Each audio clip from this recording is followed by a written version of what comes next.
Le chapitre 21 de Boruto Double Vortex est une dinguerie monumentale. Un des meilleurs chapitres sortis à ce jour, tout simplement. Hello les otaku, oui, le chapitre 21 de Boruto Double Vortex est un banger. Et oui, on va analyser tout ça ensemble. Vous allez voir qu'il y a beaucoup de choses à analyser, beaucoup de choses à comprendre. Ce flashback déjà qui mérite une analyse poussée parce que c'est un petit chef-d'œuvre à lui tout seul. Mais aussi bien sûr la puissance et le pouvoir de Sarada et de son Mangekyo Sharingan. On va l'analyser pour comprendre ce qu'il est exactement. Le plan de Kashin Koji, l'intervention de Boruto, Jura. Je vous le dis, beaucoup de choses incroyables et super intéressantes. C'est parti les potos.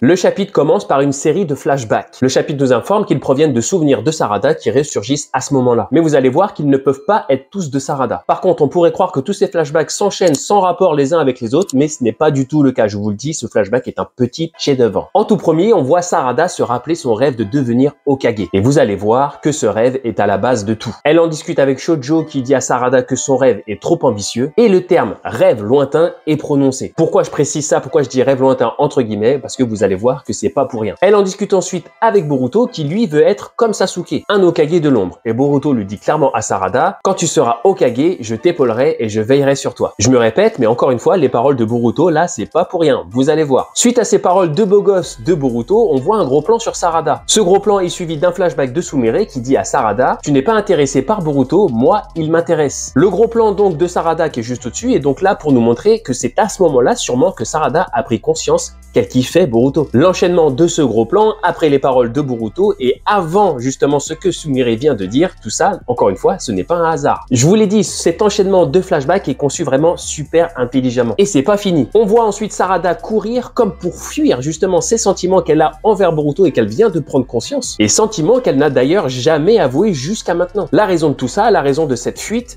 son rêve de devenir Hokage. Je vous l'ai dit, ce rêve est à la base de tout. C'est pour ça qu'on voit ensuite un flashback de Naruto qui dit que en tant qu'Hokage, il considère tous les villageois comme sa famille. Et n'oublions pas que Naruto est le modèle de Sarada. Et si on la voit courir à ce moment-là, c'est pas pour rien. C'est comme pour fuir ses propres sentiments qu'elle a envers Boruto pour ne pas laisser justement ses sentiments se mettre en travers de son rêve. Elle dit d'ailleurs dans la page suivante qu'elle n'est pas aussi douée que Naruto ou Sasuke et qu'elle n'a pas le temps de penser à autre chose que son rêve, donc pas le temps de penser à ses sentiments envers Boruto. Encore une fois, gardez bien tout ça en tête car tout ceci n'est pas un hasard de la part de l'auteur. Donc Sarada se considère comme une shinobi qui n'a absolument rien d'exceptionnel et ses pensées enchaînent d'ailleurs vers ce moment où Boruto va la sauver de Kawaki. Rappelez-vous, c'est à ce moment-là que Boruto va perdre son œil. Et rappelez-vous aussi, dans le flashback juste avant, Boruto l'a dit. Je t'épaulerai et je veillerai sur toi. À ce moment-là, Boruto protège son ami Sarada, mais à ce moment-là, Boruto protège aussi celle qu'il considère comme une des futures Hokage. Boruto est déjà dans son rôle de Hokage de l'ombre. La phrase de Kawaki, jusqu'à quand vas-tu me gêner, et le gros plan de Sarada juste après, ne sont là que pour accentuer la pensée de Sarada qui se considère comme un shinobi faible. Pour elle, sans Boruto, à ce moment-là, elle serait sûrement morte. Elle n'est pas à la hauteur de son rêve pour le moment, tout simplement. Et encore une fois, les amis, gardez bien tout ça en tête. Si je vous dis ça, et si l'auteur a construit le flashback de cette façon, c'est pas pour rien, vous allez voir juste après. On passe ensuite au moment où elle a activé son Mangekyo Sharingan. On revoit donc Shikamaru qui dit que Boruto a certainement tué Naruto et Hinata. On revoit Mitsuki qui veut faire la peau à Boruto, ainsi que Sasuke, Sarada dans le plus grand désarroi, et Sumire qui apprend à Sarada que tout ceci est certainement dû à Eida. Et que, encore une fois, le grand perdant de l'histoire, c'est Boruto. Face à ce surplus d'émotions, vous le savez, Sarada éveille son Mangekyo Sharingan. Jusque là, tous les flashbacks sont de Sarada et sont là pour nous faire comprendre une chose. Ce que pense Sarada d'elle-même jusqu'à aujourd'hui, jusqu'à ce combat contre Ryu où elle vient d'éveiller de nouveau son Mangekyo Sharingan. Et ce qu'elle pense d'elle-même n'est pas très élogieux, vous l'avez compris. Ces flashbacks sont également là pour nous montrer que Sarada vient de s'auto-analyser face à l'éveil de son Mangekyo Sharingan face à Ryu. Et ils sont là aussi pour nous montrer qu'elle vient de comprendre une chose. Cette chose, c'est elle qui en parlera un peu plus loin dans le chapitre, donc je vous en parlerai moi aussi à ce moment-là. Revenons à la suite de ce flashback où cette fois-ci, c'est un flashback entre Boruto et Sasuke. Donc pas de Sarada puisqu'elle n'est pas présente à ce moment-là. Ce souvenir est donc là uniquement de la part de l'auteur pour nous les lecteurs pour nous faire comprendre plusieurs choses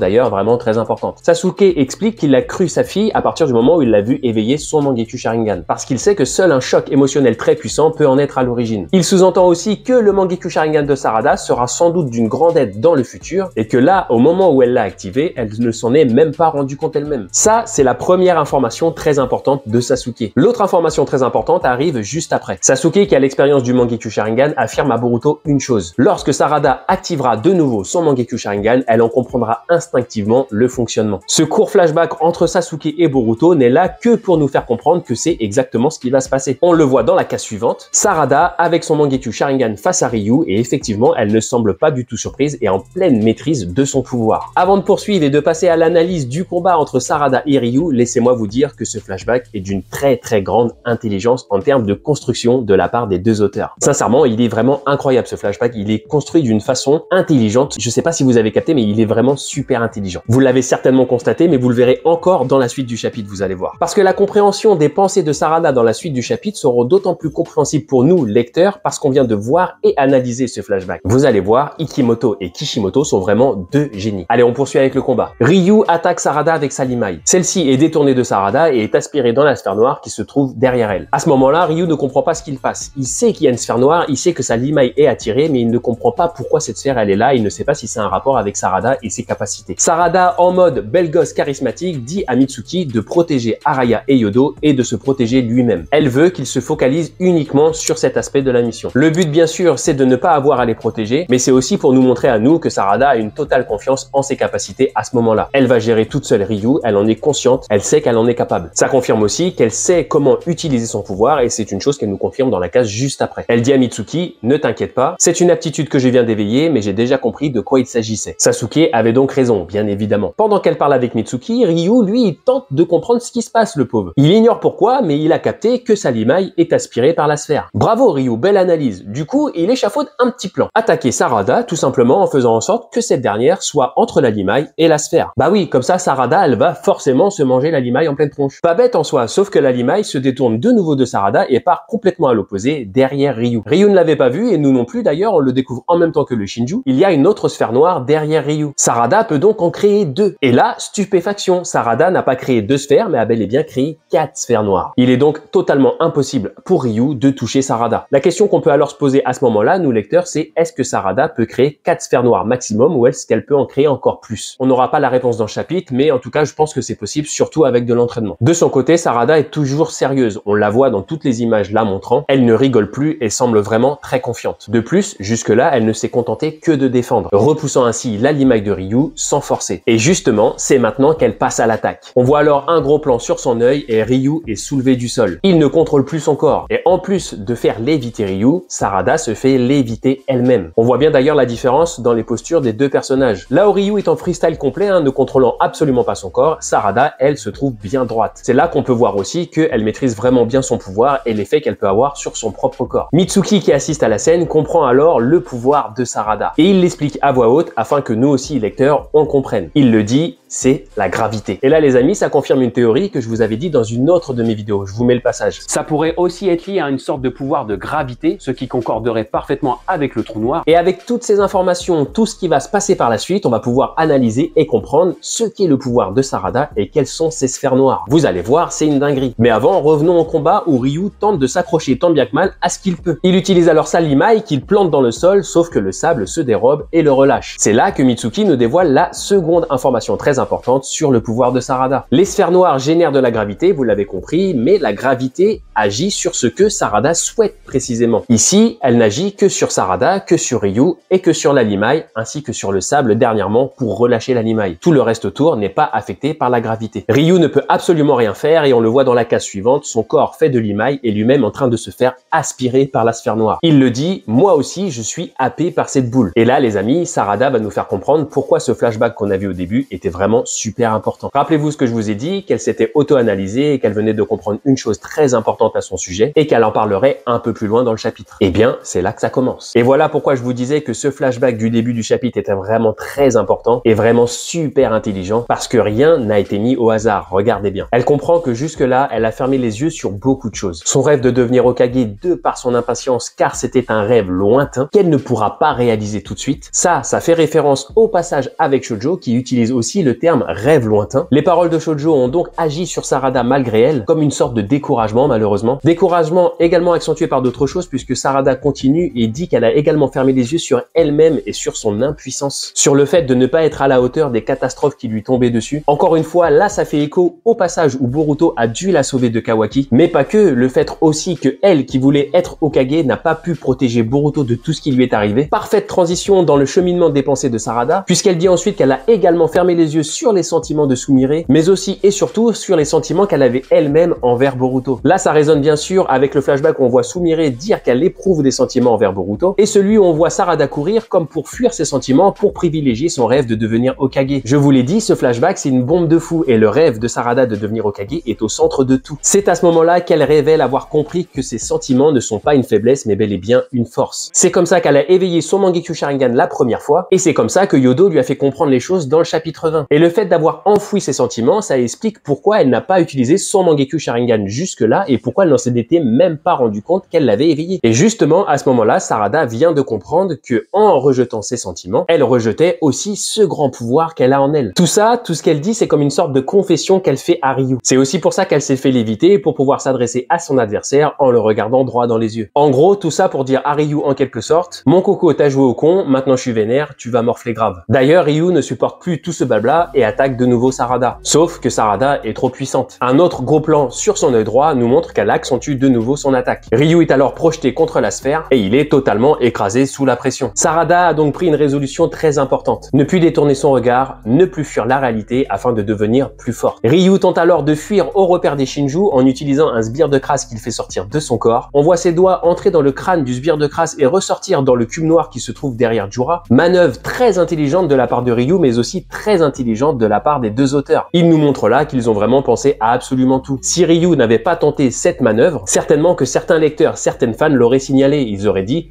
pourquoi Ryu n'a pas utilisé un sbire de crasse pour s'enfuir? Eh bien, Ikemoto et Kishimoto, les génies, ont tout anticipé. On voit à ce moment-là que Jura semble avoir capté les doigts de Ryu, mais il reste impassif. Comportement vraiment très bizarre de la part de Jura. Il semble vraiment décidé à ne pas intervenir pour aider ses collègues, ce qui est un peu bizarre selon moi, surtout quand on sait l'importance qu'il a à vouloir récupérer à chaque fois les Togedama. Par contre, ça confirme une chose, ça confirme ce que Kashin Koji disait: Jura n'interviendra que si Boruto intervient lui-même. Ryu n'arrive pas à s'échapper. L'attraction de la gravité créée par Sarada est trop importante. Cette dernière se met alors à saigner de l'œil droit, ce qui nous révèle une chose très importante. Sarada n'a pas le Mangekyo Sharingan éternel. Le fait d'avoir réveillé son Mangekyo Sharingan par amour, etc., tout le reste ne change absolument rien. Elle souffre des mêmes lacunes que tous les Uchiha. Sarada poursuit ensuite sa confession. Son rêve de devenir Hokage est remis au premier plan. Et pour ça, elle a compris une chose. Elle doit d'abord commencer par reconnaître ce qu'elle est. Ça veut dire s'accepter elle et ses faiblesses pour ainsi progresser, mais ça veut dire aussi accepter tous ses sentiments que juste là, elle considérait comme une faiblesse, parce qu'elle a compris qu'ils sont justement une force. De là, elle nous dévoile le nom de son attaque, Mangekyo Sharingan Ohirume. Déjà, regardez cette planche magnifique de Ikemoto. Et là, c'est super important. On va pouvoir comprendre, comme je vous le disais, ce qui est réellement le pouvoir de Sarada et que sont ces sphères noires. Déjà, Ohirume, qu'est-ce que c'est? Le chapitre le dit, c'est un autre nom donné à Amaterasu. Et là, les amis, ça confirme une théorie que je vous avais dit dans une autre de mes vidéos. Je vous mets le passage. Et là, on peut imaginer et théoriser sur énormément de choses. On pourrait imaginer une sorte d'Amaterasu encore plus puissant représentant les flammes du soleil, et ça serait pas déconnant, sérieusement, ça ferait le lien avec Sasuke. Amaterasu, dans la mythologie japonaise, c'est la déesse du soleil. Ça explique donc pourquoi Sarada a une pupille en forme de soleil. Et elle est d'ailleurs représentée ici lors de son attaque. Parce que je sais pas si vous avez capté, mais si vous regardez autour de Sarada, on a les petits triangles noirs qui se trouvent dans la pupille de Sarada. La question, les amis, est-ce que Sarada ne serait pas la réincarnation de Amaterasu, la déesse du soleil? Ou bien c'est juste son attaque qui est en rapport? En tout cas, dans cette image, Sarada a tout l'air d'une divinité, mais c'est peut-être tout simplement pour être représentatif de son pouvoir. Suite à cette attaque, Ryu est complètement écrasé contre la sphère et on voit que Sarada intensifie encore un peu plus son attaque. Suite à cette pression, la sphère noire implose et Ryu avec. Et là, encore une fois, les amis, c'est vraiment super important ce qu'on voit ici. Super important pour comprendre ce que sont ces fameuses sphères noires. Oui, je vous l'ai dit, dans ce chapitre, il y a vraiment plein de choses à analyser, plein de choses qui ne sont pas là par hasard et plein de choses dont je vais vous parler. On sait que Ohirume est l'autre nom pour Amaterasu. On sait que Amaterasu Amaterasu, donc Ohirume, est la déesse du soleil. Si on regarde bien ces sphères noires, on voit clairement des flammes noires autour d'elles. Elles oscillent autour de la sphère comme un peu les flammes autour du soleil. Elles ressentent d'ailleurs encore plus à ce moment-là où Sarada effectue son attaque finale contre Ryu. Ajoutez à ça la capacité d'absorption, la capacité de gravité, mais surtout cette image où implose la sphère noire. Regardez bien, je sais pas vous, mais pour moi ça ressemble clairement à une implosion d'étoiles ou de trous noirs. Moi qui adore l'astronomie, je vous rappelle qu'un trou noir, qu'est-ce que c'est? C'est un phénomène qui est créé lorsqu'une étoile explose. Et un soleil, qu'est-ce que c'est?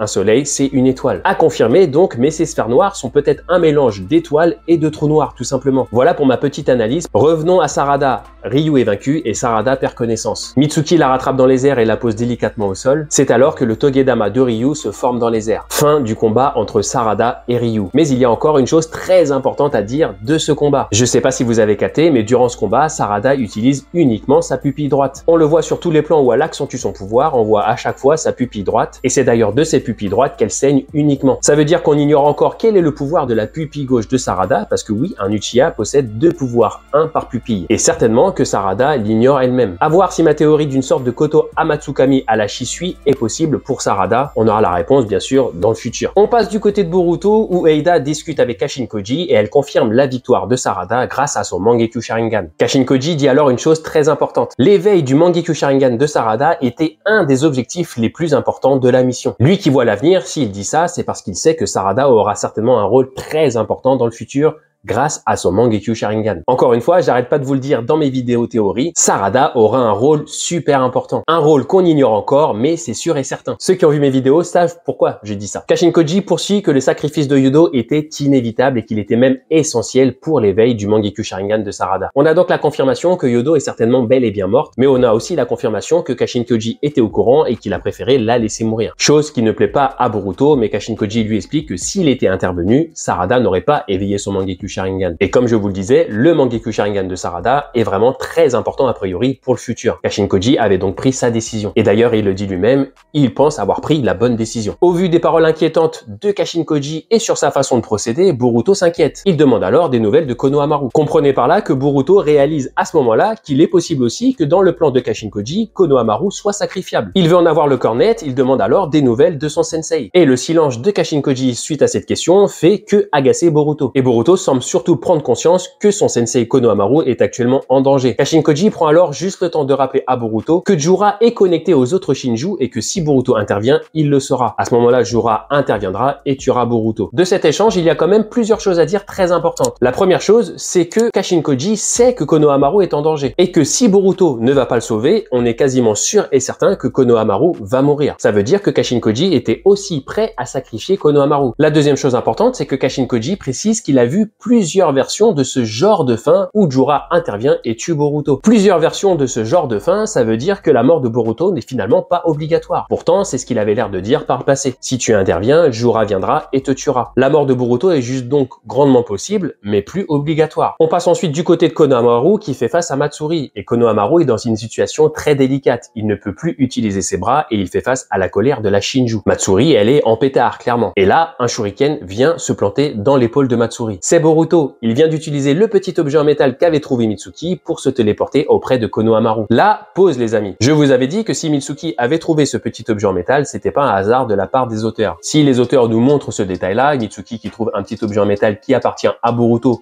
et que Boruto utilise pour se téléporter, c'est que forcément Boruto va l'utiliser pour se téléporter auprès de Konohamaru à un moment ou un autre. Par contre, j'ai beau réfléchir, j'arrive pas à comprendre comment ce petit objet en métal qu'avait trouvé Mitsuki se trouve là, près de Konohamaru en train de flotter dans les airs. Et regardez bien, on voit tout autour de l'objet en métal comme des petites grains de sable ou de la limaille de fer. J'ai donc réfléchi à plusieurs solutions, mais aucune certitude sur tout ce que je vais vous dire, parce que tout me semble quand même un petit peu farfelu. La première, c'est que avant l'arrivée de Boruto auprès de Konohamaru, Mitsuki a réussi à mettre la main sur le Togedama de Ryu pour aller sauver Shinki. Et que de là, Shinki a utilisé sa limaille pour faire venir le petit bout de métal auprès de Konohamaru. C'est une solution, même si ça me semble quand même un petit peu tiré par les cheveux, surtout au niveau timing quand même. La deuxième solution, c'est que Mitsuki qui avait trouvé l'objet a anticipé l'arrivée de Boruto et utilisé d'une manière qu'on ignore la limaille de Ryu pour faire venir l'objet en métal justement auprès de Konohamaru. Comment? Peut-être en utilisant une technique Raiton, une technique d'électricité. Mais encore une fois, ça me semble encore un petit peu tiré par les cheveux quand même. Une autre solution pourrait être que Sarada utilise consciemment ou inconsciemment son pouvoir de gravité justement pour faire venir cet objet auprès de Konohamaru. Mais à ce moment-là, pourquoi est-ce qu'on voit des grains de sable ou des grains d'imaille autour de l'objet? Honnêtement, je vous ai dit que je ne savais pas trop, que c'était un petit peu tiré par les cheveux, ce à quoi j'avais réfléchi, mais de toute façon, dans tous les cas, je pense qu'on aura quand même la réponse plus tard de la part des auteurs. Parce que là, sinon, honnêtement, je comprends pas comment ce petit objet en métal est là auprès de Konohamaru, mais surtout le plus étonnant, comme je vous disais, c'est qu'il est en train de flotter dans les airs au milieu de grains de sable ou de limaille. Dans tous les cas, Boruto vient de se téléporter et a directement envoyé un shuriken sur Matsuri. Regardez bien sa position, il vient vraiment tout juste d'arriver. À peine téléporté, il lance le shuriken. Ça veut dire qu'à ce moment-là, il avait déjà tout prévu. Et Matsuri n'a même pas le temps de prononcer le nom Boruto que celui-ci utilise le shuriken qu'il vient de lancer pour se téléporter auprès d'elle et la découper en morceaux. Dites-vous que cette attaque, Boruto l'avait déjà prévue en quittant le repère de Kashinkoji. C'est pour ça que dès son arrivée sur les lieux, il lance le shuriken, pour s'en servir ainsi juste après de points de téléportation. Honnêtement, Boruto, c'est une dinguerie, c'est un génie. Et en plus, je vous remets l'image, regardez-moi ce flot de malade. L'intervention de Boruto énerve Kashinkoji qui comprend à ce moment-là que tout son plan peut tomber à l'eau. Rappelons que le plan de Kashinkoji est quand même d'éviter la fin du monde. J'en profite pour vous poser une question, du coup, est-ce que l'intervention de Boruto est judicieuse ou pas? Qu'est-ce que vous en pensez? Est-ce que vous êtes d'accord avec l'intervention de Boruto? Jura a d'ailleurs bel et bien ressenti l'intervention de Boruto et le chapitre se termine ainsi. Dans le chapitre 22, il peut se passer énormément de choses. Est-ce que Mitsuki et Araya vont avoir le temps de mettre la main sur le Togedama de Ryu pour aller sauver Shinki? Ou bien est-ce que Jura va s'emparer du Togedama de Ryu avant? Jura va-t-il attaquer Boruto ou Boruto va-t-il réussir à se téléporter lui et Konohamaru avant l'arrivée de Jura? Et si Boruto doit faire face à Jura, que va-t-il se passer? Moi perso, je vois bien à ce moment-là Kawaki arriver et prêter main forte à Boruto. En tout cas, une chose est sûre, je vous le dis, les prochains chapitres,